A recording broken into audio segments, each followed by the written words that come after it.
Has anyone ever heard of the purchase funnel? Okay, we've all been subjected to it. So you're going to recognize it as soon as I show you what it is. Okay?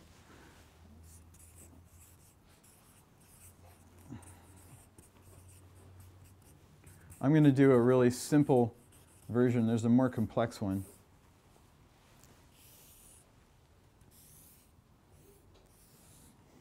The flow is this way. It's kind of a sideways funnel. So you have traditional marketing, and it's sending its message out to people.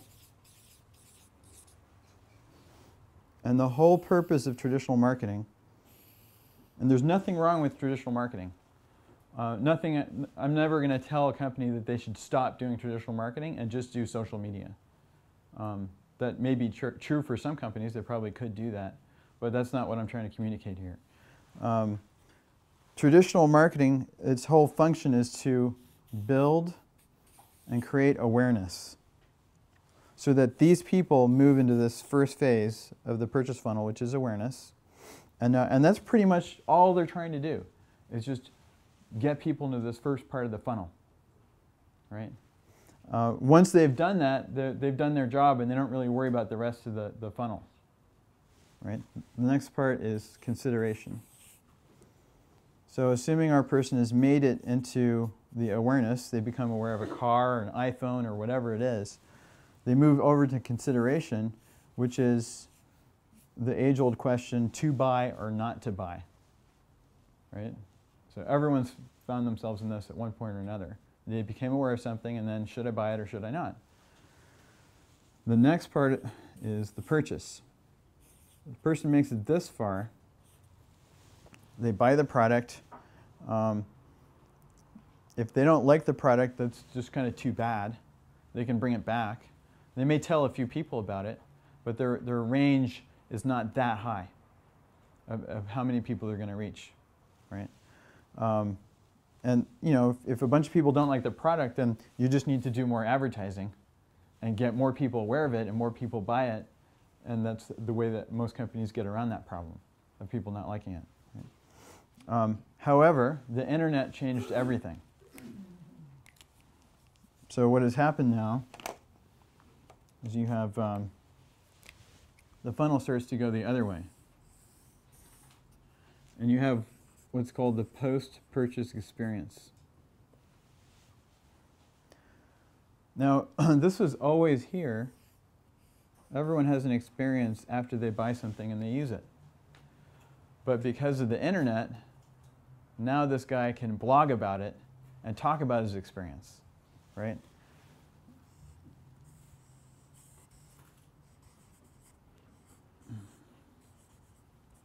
So he can write all about this thing.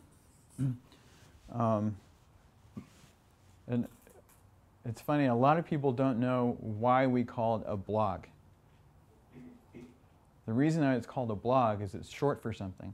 It's not just a made-up name that just got stuck on it. That's right. They just took the WE off. Web is an internet, and log is like a journal. So it's just an internet journal. It's just easier to say blog than weblog. Right? So it just became that way.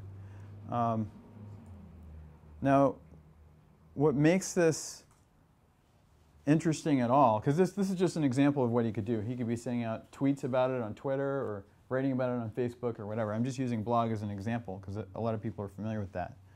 But the reason why it matters if anyone writes about anything anywhere on the internet at all is because of Google or similar search engines.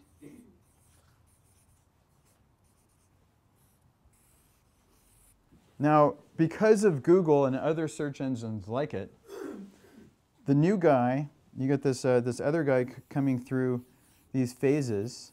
So he's now in the consideration phase, and he's wondering, should I buy this or not? Right? So what he does is he enters the search terms into Google, and Google finds the blog or whatever it is that people have been talking about it. Even if this guy doesn't have any followers on his blog, you can still find it. I run into blogs all the time that no one seems to be following, and there was one entry, the guy just posted it once, but it answered my question, right? And it may be that this guy says, he may say the product is awesome or not, but he might also just say, well, it wasn't what they said it was.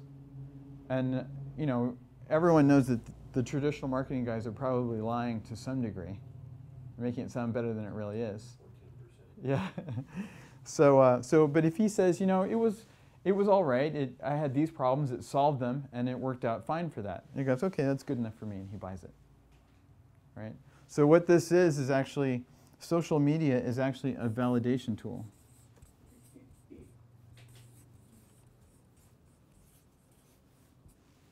It validates the reason to buy or not to buy.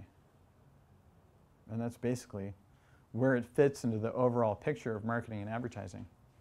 If someone does one of these validation searches to find your company or you or whatever it is that they heard about, and they can't find you, well, there's a couple assumptions that they may make which may be wrong.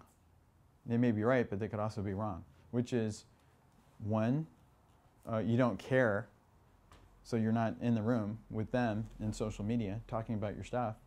Or you must not be that good because they can't find any decent reviews about it. And the funny thing is that a lot of the companies I talk to about social media, their product is so good or their service is so good that they've been just living off referrals and they've never really had to market or advertise, and they never got into social media because they never had to. They were plenty busy before. But now the landscape's changed. There's a lot more competition, there's a lot more consultants out there, a lot of people are out of work, so they're going to business for themselves. It's not the same. So if you don't have a presence and they can't find you, it just looks like you must not be that good, right? So that's why it's important to be involved in the conversation, because that conversation is happening. This guy's writing about stuff and people are looking at it and commenting on it, whether you're there or not. Someone right now is talking about your category of business or your type of service somewhere. So if you can't hook into that, then you can't get involved in the conversation.